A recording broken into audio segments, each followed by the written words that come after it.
écoutons sa parole.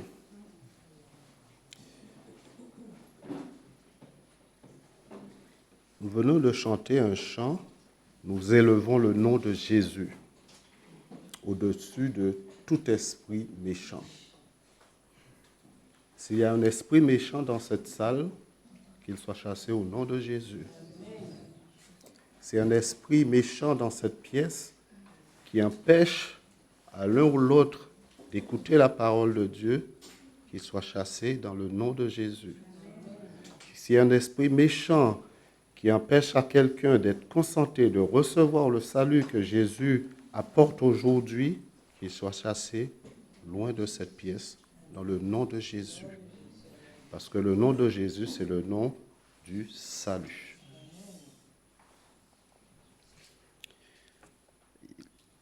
Là, dans 2 semaines, en fait, c'est quoi dans 2 semaines? Dans 2 dimanches. Pâques. Dans 2 dimanches, nous fêtons la Pâque. Et à travers la scène de ce matin, nous sommes remémorés ce que Jésus a fait pour nous. Il est mort, son corps a été meurtri pour nous. Et c'est vrai que chaque fois qu'on prend la scène, en tout cas moi personnellement, ça me fait quelque chose parce que je me remémore ce que Jésus a fait. Et la Pâque, c'est le moment aussi pour que tous les chrétiens se souviennent aussi ce que Jésus a fait pour eux. Nous avons commencé à visiter ou revisiter les quelques proclamations de Jésus, les 7 « Je suis » de Jésus. Et on avait vu déjà que... qu'est-ce qu'on avait vu, au fait? Le pain de vie et la lumière. Voilà. Et maintenant, on va essayer de visiter ou de revisiter 2 autres, si le temps nous le permet. D'ailleurs, le temps va le permettre. On va essayer de visiter ou revisiter « Je suis la porte » et « Je suis le bon berger ». On va commencer par « Je suis la porte » qui se trouve dans le livre de Jean, chapitre 10, verset 7 et aussi au verset 9.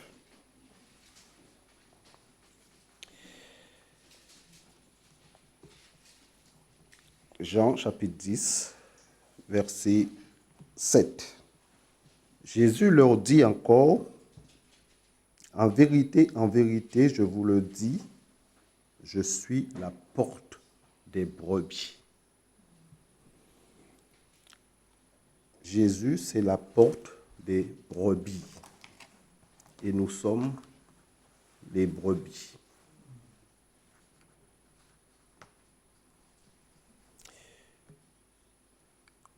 Dans l'ancien temps, dans l'Orient ancien,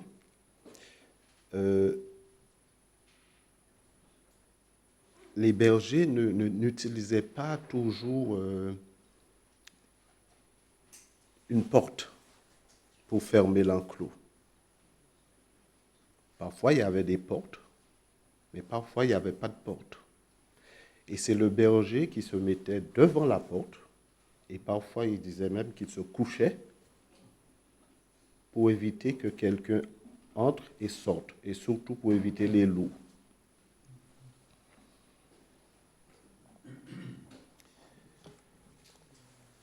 À ce moment-là, le berger, physiquement, il devenait la porte.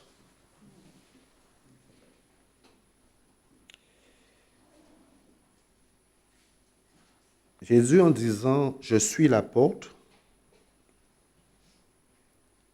il affirme qu'il a un rôle primordial, un rôle vital et un rôle de protecteur. Parce que quand il y a une porte, ça protège. Et les brebis sont généralement à l'abri de tout danger. Ils sont protégés dans l'enclos.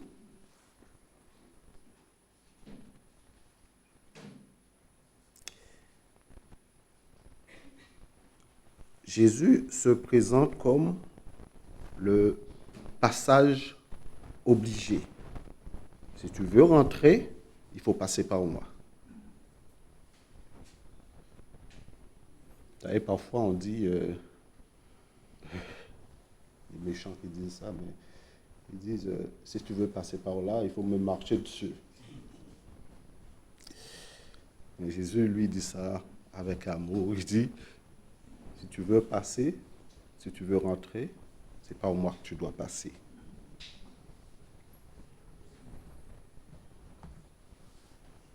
Pour entrer, comme pour sortir.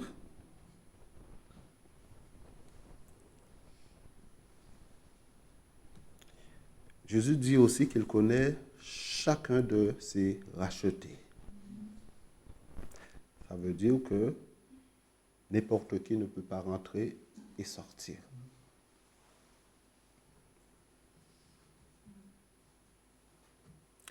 Et c'est pour ça qu'il dit qu'il connaît chacun de ses rachetés, parce que c'est par lui qu'on passe pour aller au Père. Cette porte, c'est une porte, on dira, exclusive. C'est une porte où on est obligé de passer. On ne peut pas passer ailleurs. Il y a ce chemin et il y a la porte. Si on veut découvrir ce qu'il y a derrière, il faut passer par cette porte. Vous savez, il y a un dicton dans le monde qui dit qu'il y a plusieurs chemins qui mènent à Rome. Et Jésus déclare qu'il y a un seul chemin qui mène au ciel. Et il dit qu'il est le chemin. Et pour accéder à ce chemin, il y a une porte. Et il dit qu'il est la porte. Il ne dit pas qu'il est une porte, il dit qu'il est la porte. Parce que là, il y a plusieurs portes. On peut accéder au bureau, on peut passer là, comme on peut passer là. Et Jésus dit qu'il y a une porte. C'est comme si c'était cette porte-là. Il se présente comme l'unique accès au Père. Et c'est vrai que actuellement, on est en semaine de Pâques. Il y a plusieurs confessions qui sont là actuellement, qui jeûnent aussi. Ça ne veut pas dire qu'il ne faut pas jeûner, hein, qui jeûnent, mais qui n'ont pas Jésus. Ils peuvent jeûner autant qu'ils veulent, mais sans passer par cette porte, rien à faire. Et quand je dis confession, ce n'est pas une seule confession, il y a d'autres qui jeûnent.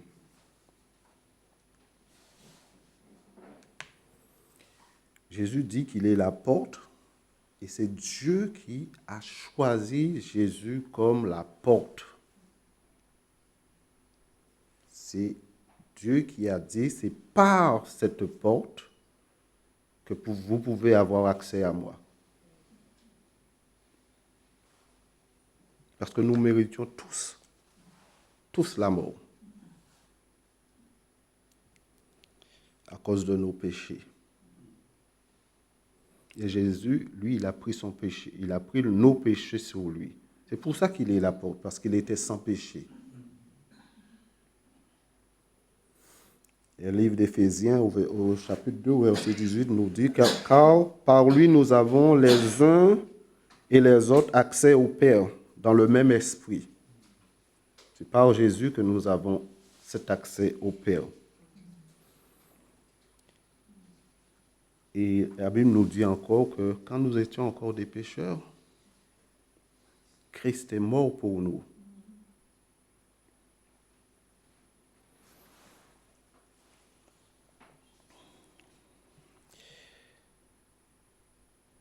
savez, sur Internet, c'est un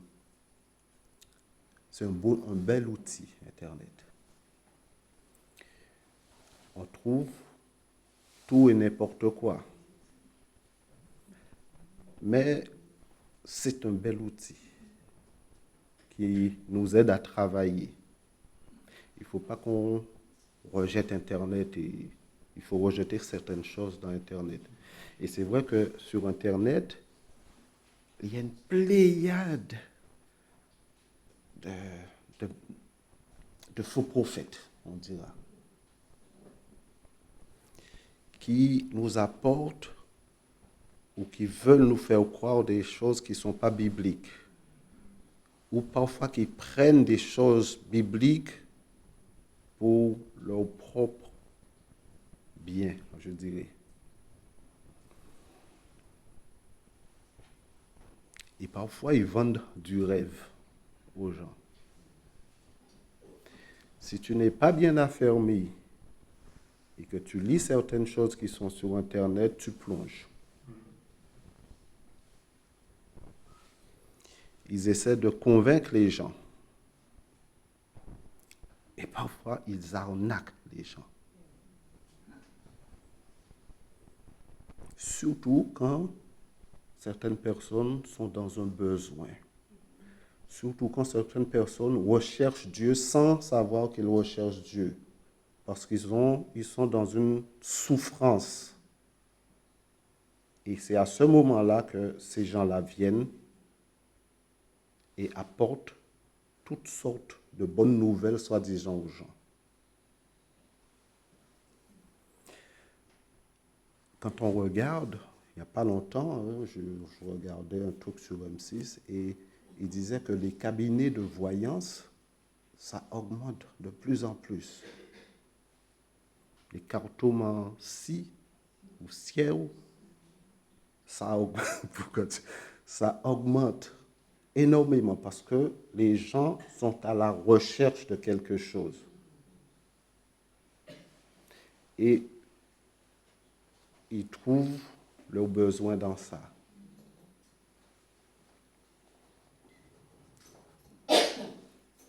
On voit les gourous aussi, qui sont là de plus en plus. On voit les sectes.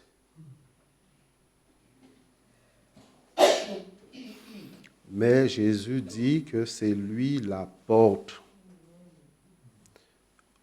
Il ne faut pas aller vers les gourous. Il ne faut pas aller vers les voyants. Vous savez, parfois, quand il y a des cyclones, des trucs comme ça, j'écoute une radio communautaire des Antilles, pour ne pas citer Espace FM, pour avoir des informations en temps réel. Mais sur cette radio, il n'y a que de la publicité pour les voyants. Il n'y a que ça. Et les gens, s'il n'y a que ça, ça veut dire qu'il y a des gens qui écoutent et qui sont dedans. Parce que s'il n'y avait pas ça, ça n'aurait pas fonctionné. Voilà. Mais les gens vivent que par ça. Ils veulent connaître leur avenir. Jésus, c'est lui qui connaît l'avenir. Qu'est-ce que tu veux savoir? Ils veulent savoir si je vais me marier. Demande au Seigneur si tu vas te marier.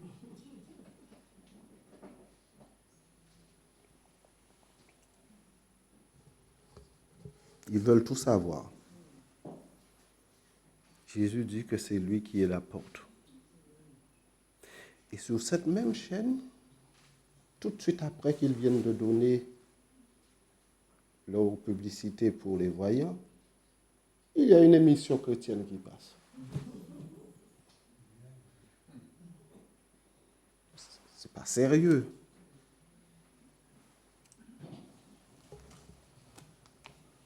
Et je me demande si les gens écoutent l'émission chrétienne qui vient après.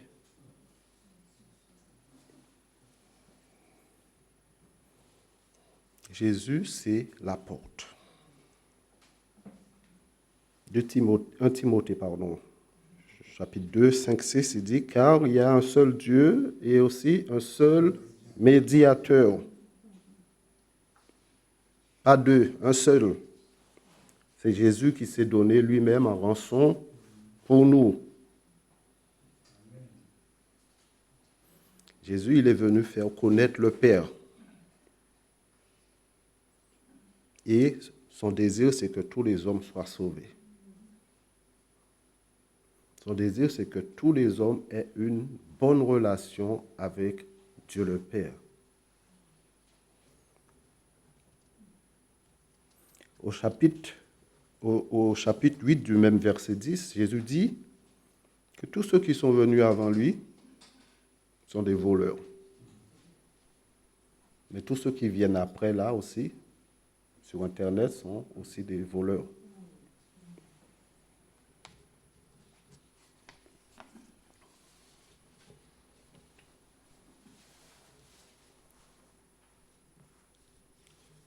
Et quand Jésus dit c'est des voleurs, il parlait surtout dans le contexte du temps où il parlait de certains rois qui venaient et qui ne venaient pas pour le peuple, ils venaient que pour eux. Et ces rois conduisaient les peuples dans l'idolâtrie. Et nous voyons, quand vous lisez le livre des rois ou les chroniques, vous voyez comment les rois, certains, le plus souvent d'ailleurs, ont emmené le peuple dans l'idolâtrie.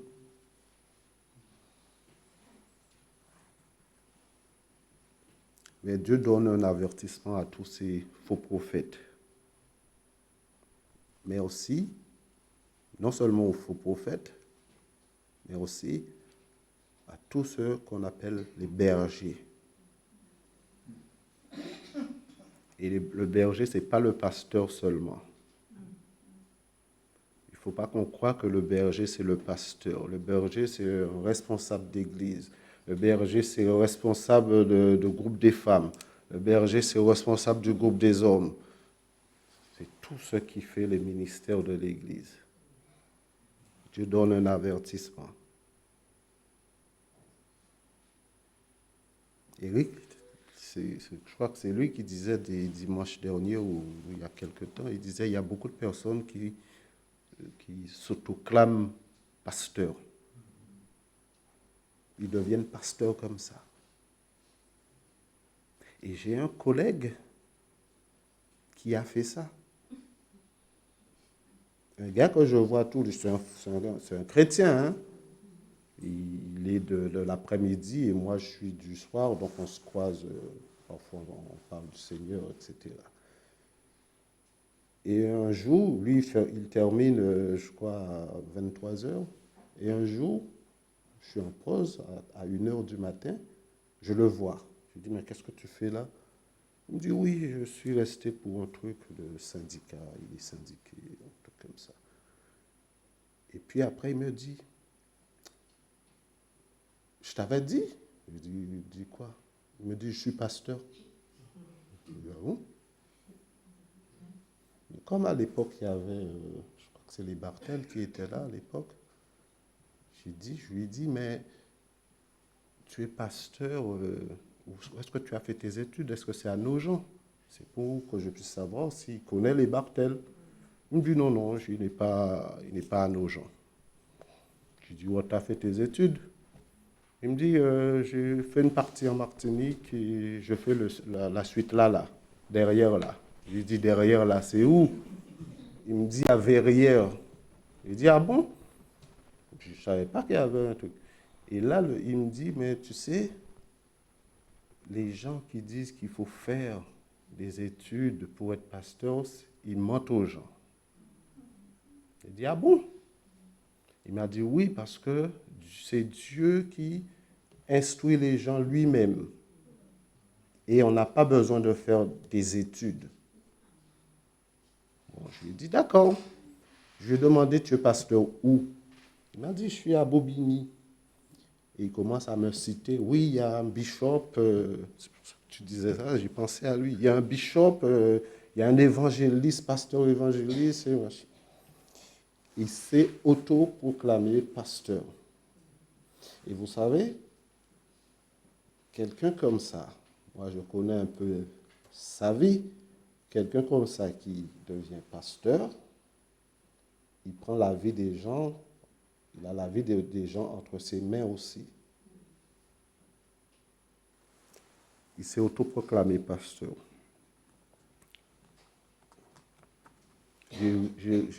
Jérémie disait, malheur aux pasteurs qui détruisent et dispersent le troupeau. Ce qu'il fait, c'est aller disperser le troupeau. Parce qu'après, prendre la tête d'une église et ne pas être solide, ça fait fuir les gens.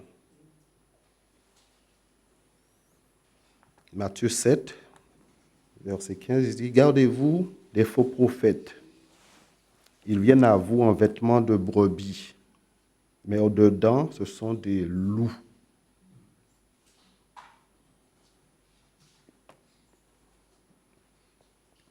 Jésus dit, je suis la porte du salut.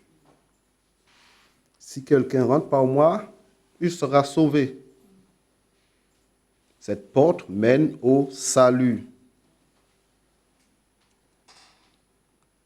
Quand on franchit cette porte, en général, on quitte le danger, entre guillemets. Parce que Jésus, c'est un protecteur. Comme il est le berger, se met devant la porte, c'est pour protéger les brebis. Jésus, c'est un protecteur. Il nous protège des dangers qui nous guettent, et de nous-mêmes d'ailleurs, parce que nous sommes souvent notre propre danger. Quand on passe cette porte, on quitte normalement un camp pour rentrer dans un autre camp. On quitte le camp de Satan pour entrer dans le camp de Dieu. On quitte les ténèbres pour aller vers la lumière. Et la dernière fois, on a vu, Jésus a dit, je suis la lumière du monde. Celui qui vient à moi, comme il l'a dit tout à l'heure, Hélas, ne marchera pas dans les ténèbres, mais il aura la lumière qui donne la vie. Franchir cette porte, c'est entrer dans la sécurité de la grâce de Dieu.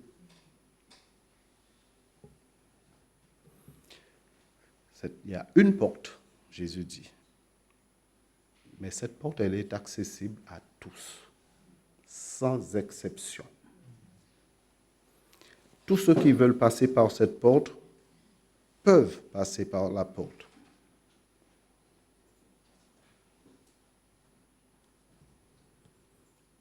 Même quand tu es sur un lit d'hôpital en train de mourir, la porte, elle est ouverte. Et Dieu accepte.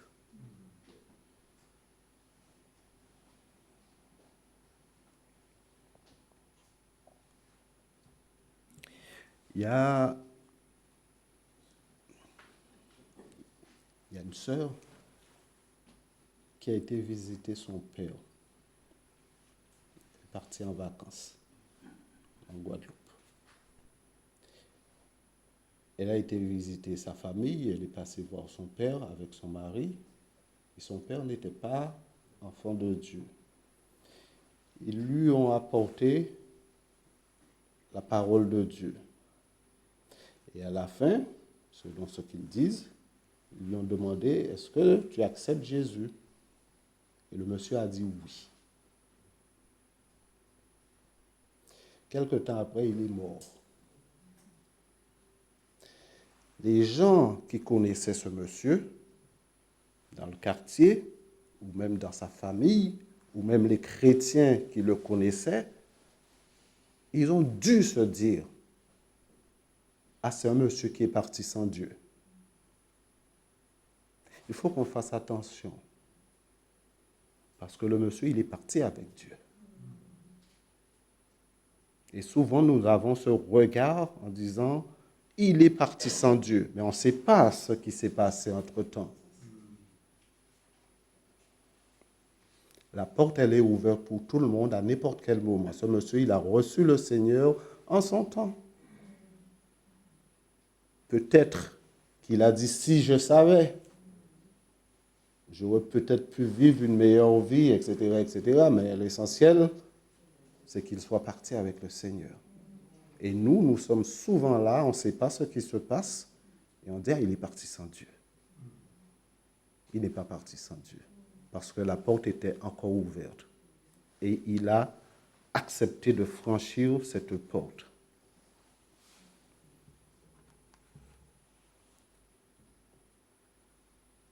Une porte de liberté, parce que quand on passe la porte, on n'est pas emprisonné.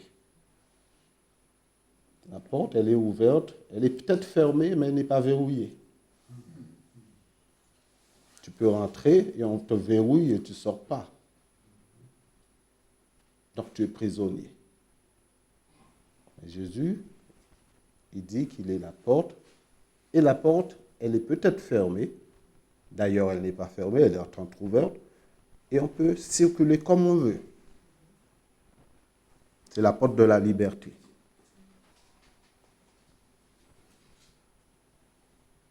Mais ça ne veut pas dire qu'on doit faire ce qu'on veut de cette liberté. La parole dit, tout est permis, mais tout n'est pas utile. Ce n'est pas parce qu'on est dans une porte où on a une liberté qu'on doit faire ce qu'on veut de cette liberté.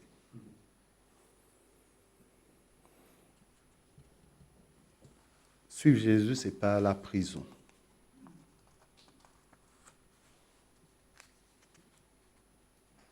Il y a une collègue, quand j'ai connu le Seigneur, je lui ai dit, je connais le Seigneur, je veux me faire baptiser. Elle m'a dit, ne fais pas ça, parce que tu seras prisonnier. On va te dire, ne fais pas ceci, ne fais pas cela, tu ne pourras pas faire ce que tu veux.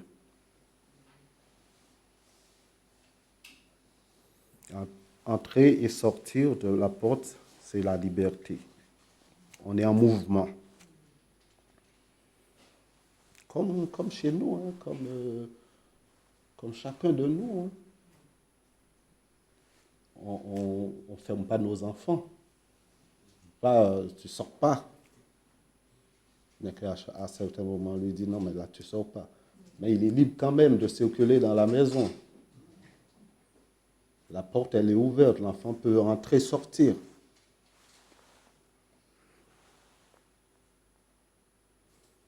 C'est une porte où il y a la protection aussi, parce que Jésus, il est là, il a dit, je garde mes brebis. Il protège. Et quand on passe par cette porte, on rentre dans le repos et la sécurité.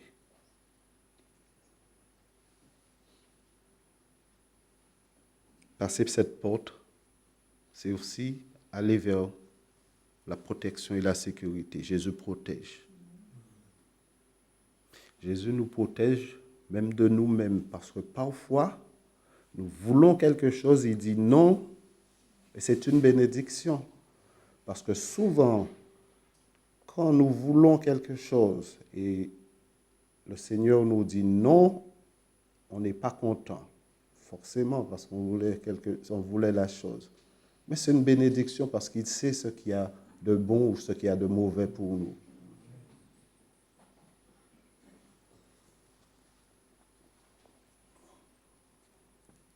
Devant cette porte, Jésus y veille constamment sur ses enfants. La parole dit qu'il ne sommeille ni ne dort. Il est là en permanence, il veille. Il y a le psaume qui dit je me couche et je m'endors en sécurité dans ma demeure. Et après, il dit, car La suite, vous allez le chercher. Car l'Éternel est mon soutien. On peut se coucher en toute sécurité parce que Jésus veille.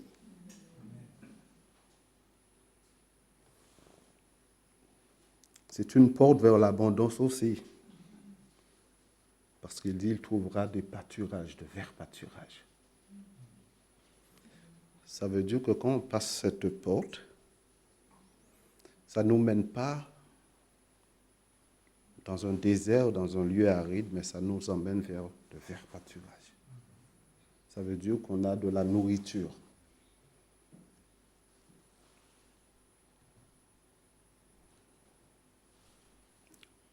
On est approvisionné.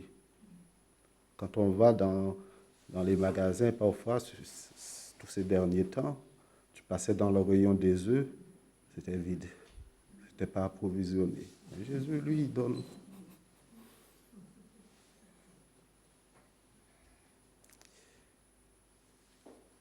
On passe et il nous donne notre nourriture spirituelle aussi. Parce qu'on n'a pas besoin que de nourriture pour le corps, mais nourriture spirituelle. Il nous donne sa paix aussi. Qui est-ce qui n'a jamais ressenti la paix de Jésus, même dans une épreuve?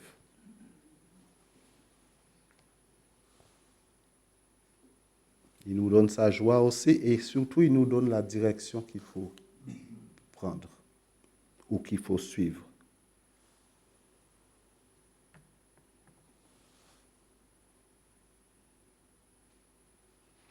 C'est David qui disait que l'Éternel, c'est son berger.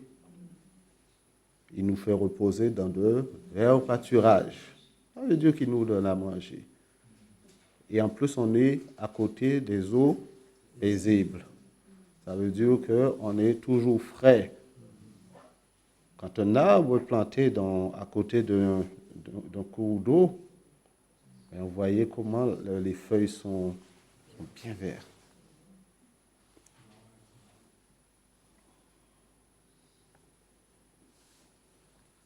Mais en passant par cette porte aussi, on a une certaine satisfaction. Parce que dans le monde, on nous donne beaucoup de satisfaction, soi-disant. Mais ce ne sont pas les mêmes satisfactions que le Seigneur Jésus nous donne. Il nous donne satisfaction parce que nous sommes rassasiés.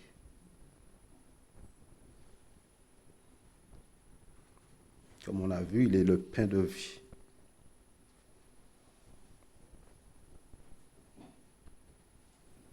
En franchissant cette porte, le croyant, il reçoit aussi le pardon de ses péchés. Il a la sécurité. Et il a le salut surtout.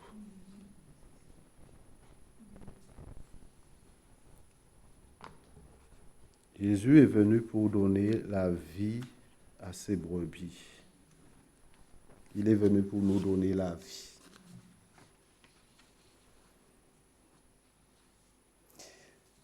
Cette porte, elle est encore ouverte. Pour combien de temps? Personne ne sait. Mais quiconque se sent fatigué, perdu, ou même affamé de vérité, il faut franchir la porte. Et ne pas franchir la porte de tout ce que j'ai cité avant. Franchir cette porte, c'est aussi accepter que on ne peut rien de nous-mêmes.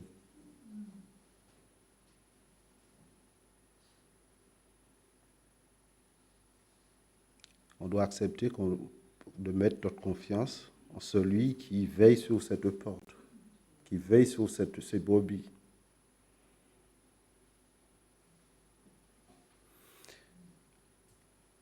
Vous savez, quand il y a une porte, vous savez, il y a de belles portes parfois, de très très belles portes d'entrée. Et on regarde, on admire la porte parce qu'elle est belle.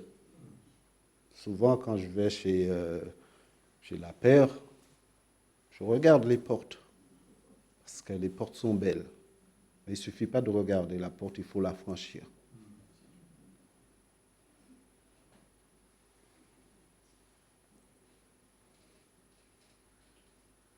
Il faut faire ce pas de foi et rentrer par cette porte.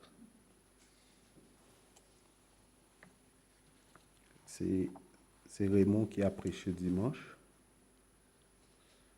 Et nous avons vu que Jésus nous a demandé de descendre de notre sycomore pour entrer par la porte. Parce qu'il a dit, il faut que je demeure aujourd'hui dans ta maison. Il a dit, aujourd'hui. Il n'a pas dit demain ou après-demain. Il a dit aujourd'hui. Donc aujourd'hui, si vous entendez sa voix, comme au temps de là, la décision, c'est aussi pour nous, c'est quelle décision qu'on prend pour ceux qui ont déjà franchi la porte. Quelle décision qu'on prend? Est-ce qu'on décide de persévérer? Et pour ceux qui n'ont pas encore franchi cette porte, la décision, c'est laquelle que vous prenez. Admirer la porte ou la franchir? C'est la question et la réponse, elle est dans le cœur de chacun.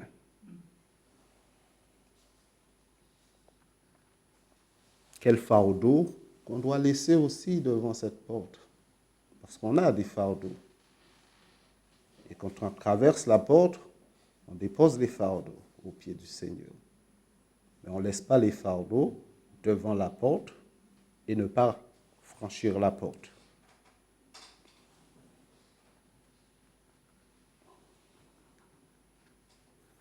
Donc pour tous ceux qui ont déjà fait ce pas de foi, qui ont traversé, persévéré, et pour ceux qui n'ont pas encore fait ce pas de foi, passez par la porte. Parce que quand on passe la porte, derrière la porte, il y a quelque chose de merveilleux. Puis Jésus a dit, je suis le bon berger.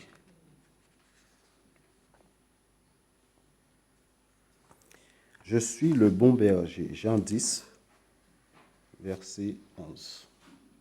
Et il le répète au verset 14. Je suis le bon berger.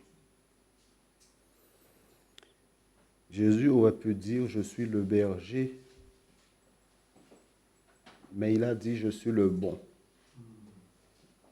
Ça veut dire déjà, il y a les mauvais.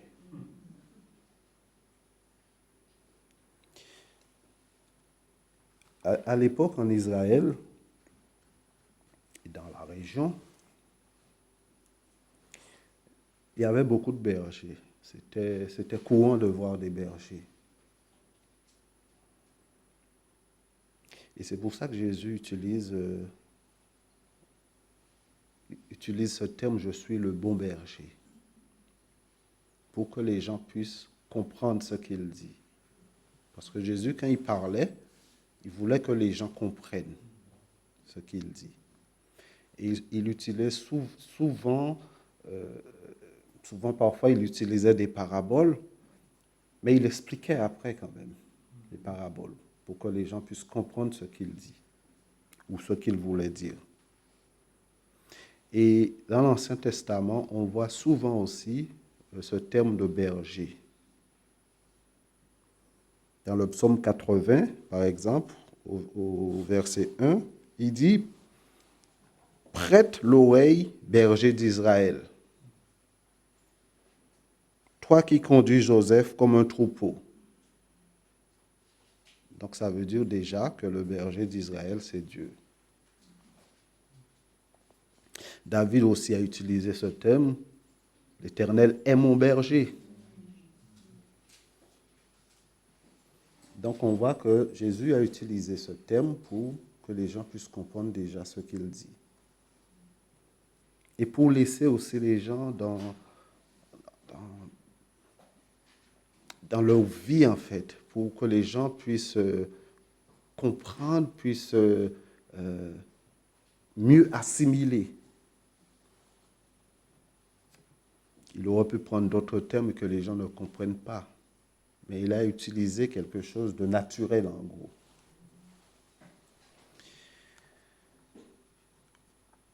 Et j'ai regardé, j'ai vu que, je ne le savais pas, j'ai vu qu'on appelle aussi ce texte, je suis le bon berger, on l'appelle aussi le discours du bon berger. J'ai découvert, bon.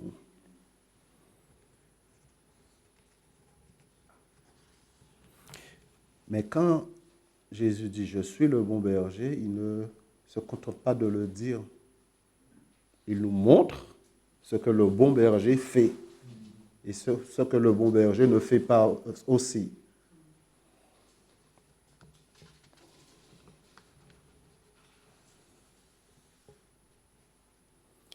Je suis le bon berger donne sa vie pour ses brebis. Donc ça veut dire qu'il y a déjà, il montre ce qu'il fait, il y a déjà un sacrifice, puisqu'il donne sa vie.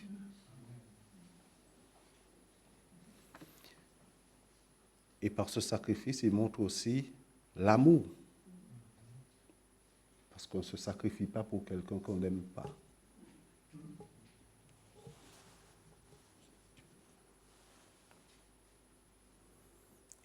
Il ne montre pas son autorité, mais il montre son amour, son sacrifice.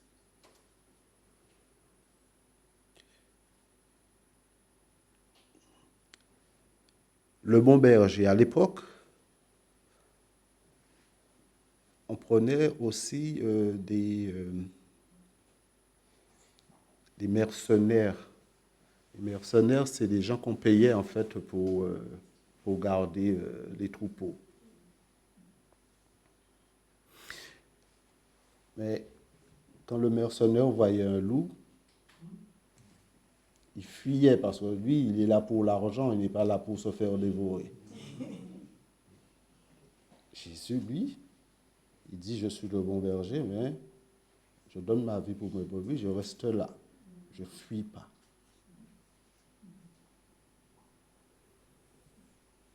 Donc Jésus, déjà, il se distingue des voleurs parce qu'il n'est pas un voleur. Mais le mercenaire, il est là pour voler en gros. Parce que si tu prends l'argent et tu t'enfuis, c'est que tu voles en gros la personne.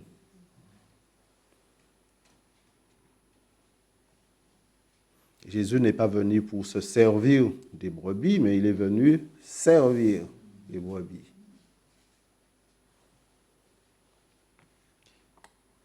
Il donne sa vie, ça veut dire que c'est volontaire. Il dit que personne ne me l'ôte, mais je la donne moi-même. Il dit, j'ai le pouvoir de la donner et aussi de la reprendre. Et c'est ce qu'il a fait. On va fêter Pâques dans 2 semaines. On va se rappeler qu'il a donné sa vie, mais il n'est pas resté là dans le tombeau. Il est ressuscité et il est vivant.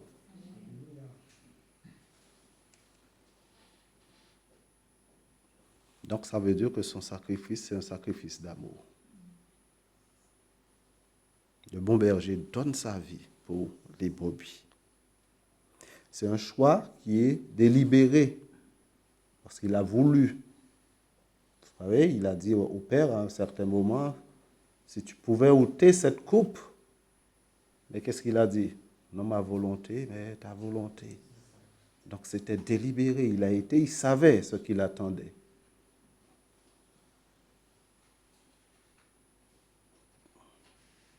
Et puis il y a aussi cette relation.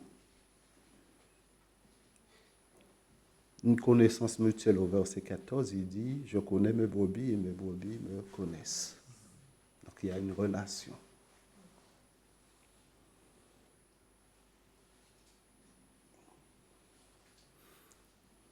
On va revenir sur Zachée, mais Jésus, quand Zachée était sur l'arbre, il l'a appelé par son nom. Il a dit, Zachée, descends. Il n'a pas dit homme qui est sur l'arbre, descends. Il a dit Zachée. Ça veut dire que Jésus connaît le nom de chacun de ses enfants. Et il les appelle par leur nom. C'est ça la relation.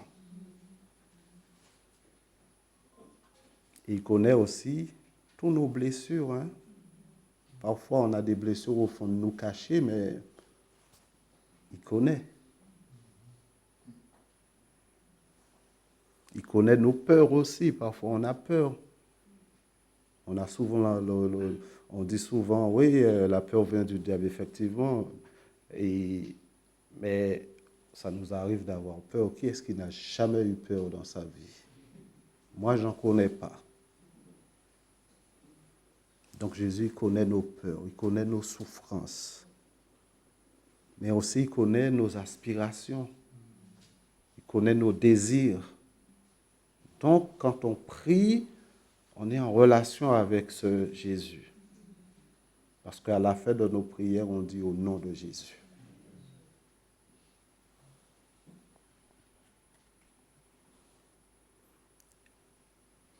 Je connais mes brebis. Mais la réponse aussi, c'est elles me connaissent.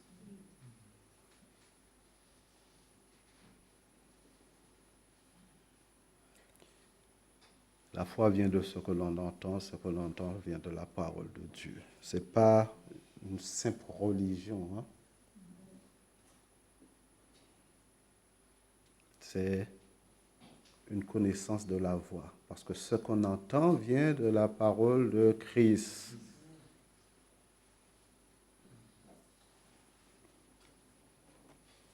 C'est notre relation avec le Seigneur. On connaît sa voix.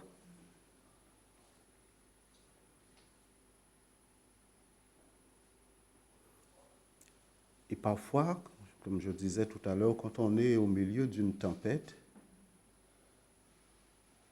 on reconnaît la voix de Jésus. Éric disait tout à l'heure, c'est pas quand ça va bien, on loue pas le Seigneur, il faut louer même quand c'est dans les difficultés. Et c'est dans ces difficultés, il a raison qu'on entend la voix du Seigneur, qu'on reconnaît sa voix. Et il faut qu'on fasse attention aussi, parce que la Bible nous dit que Satan se déguise en ange de lumière. Et parfois, on peut croire qu'on entend la voix de Jésus, mais ce n'est pas la voix de Jésus qu'on entend. Et si on est vraiment enfant de Dieu, on sait quand c'est Jésus qui parle.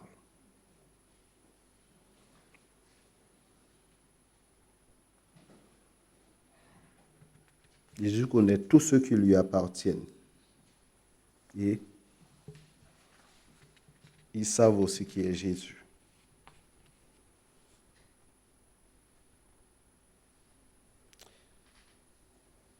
Est-ce qu'on connaît vraiment la voix de Jésus quand il parle? Ça, c'est la question pour chacun d'entre nous. Comme Patricia dit souvent, moi le premier. Est-ce qu'on confond la voix de Jésus avec la voix de quelqu'un d'autre?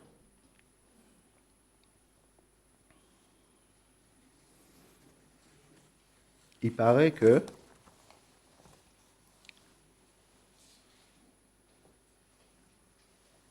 qu'il est impossible d'attirer un troupeau de brebis en imitant la voix de son maître. Il paraît que c'est vrai. Bon, je ne sais pas, je ne suis pas berger, mais il paraît que les moutons, les brebis, quand quelqu'un va parler, ils savent que ce n'est pas le maître. Et quand c'est ce maître, pardon? Tout l'animal, il connaît son maître. Et quand le maître parle, il sait, il connaît la voix. Il faut qu'on sache entendre la voix de Jésus, distinguer sa voix et la voix des autres. Et parfois, on dit, la petite voix m'a dit. Et souvent, quand il y a un meurtre, les gens disent, j'ai entendu la voix qui m'a dit de le faire. Et sûrement, ce n'est pas la voix de Jésus qu'il a entendue. On est d'accord. Donc, tous ceux qui tuent pour Jésus, ou pas pour Jésus, pour Dieu, ce n'est pas la voix de Jésus qu'ils entendent. Et ce n'est pas la voix de Dieu. Dieu n'a jamais demandé à quelqu'un de tuer pour lui.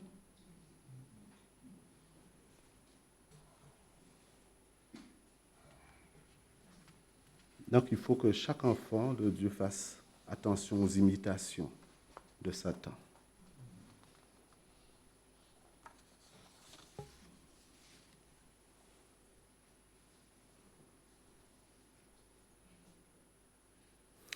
Tous ceux qui connaissent le Seigneur, donc ça veut dire la plupart d'entre nous ici,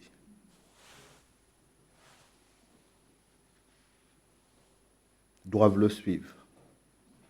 Ou il veut les conduire.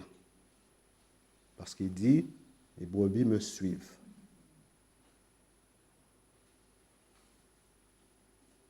Le bon berger marche devant ses brebis afin de les conduire où il veut, mais pas là où elles veulent.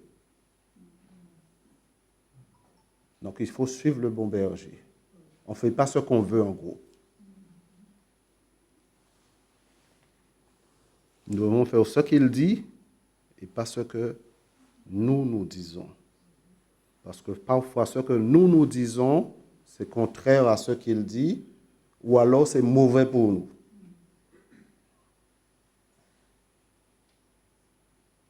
Nous devons faire la volonté du bon berger et pas la nôtre. Même si la voie où il nous conduit ne nous plaît pas, je pense que c'est bon pour nous. Parce que parfois, la voie où il nous conduit, ça ne nous arrange pas. Mais ce n'est pas parce que ça ne nous arrange pas que ce n'est pas la bonne voie. Parce que le Seigneur nous connaît mieux que nous-mêmes. Il sait tous les pièges qu'il y a. Parfois, nous voulons prendre une voie et il sait que c'est un piège. Et si on se détourne de cette voie, on prend notre propre voie, on tombe dans le piège.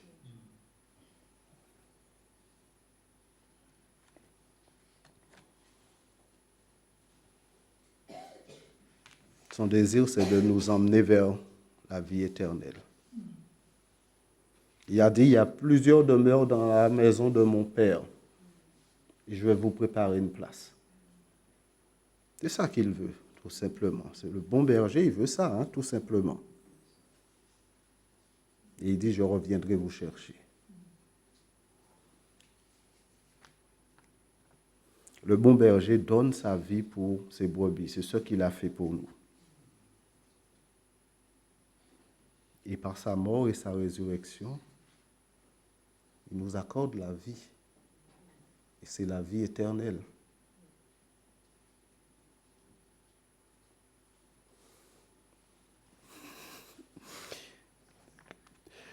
D'accord, Adrien. Je vais terminer. Jésus est le berger idéal. Il est celui qui ne se lasse jamais.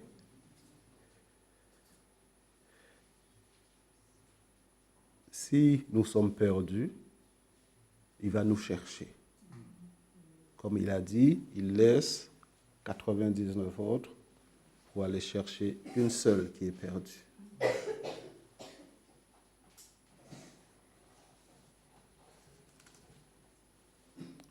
Et je vais terminer parce que le temps est arrivé. Si Jésus a donné sa vie pour nous, ne prendrait-il pas le soin de notre lendemain? S'il a fait ça, il a donné sa vie, ça veut dire que nous sommes dans l'assurance qu'il va s'occuper de nous.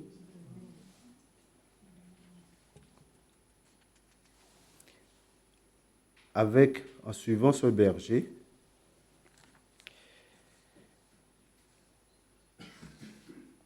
on n'est plus des gens du dehors. On est des gens de la maison de Dieu. On a franchi la porte, on a suivi le berger, et maintenant on fait partie de la maison de Dieu. Et je termine par ce verset, Éphésiens 2, verset 19. Ainsi donc, vous n'êtes plus des étrangers, ni des gens du dehors, mais vous êtes concitoyens des saints, gens de la maison de Dieu. Amen.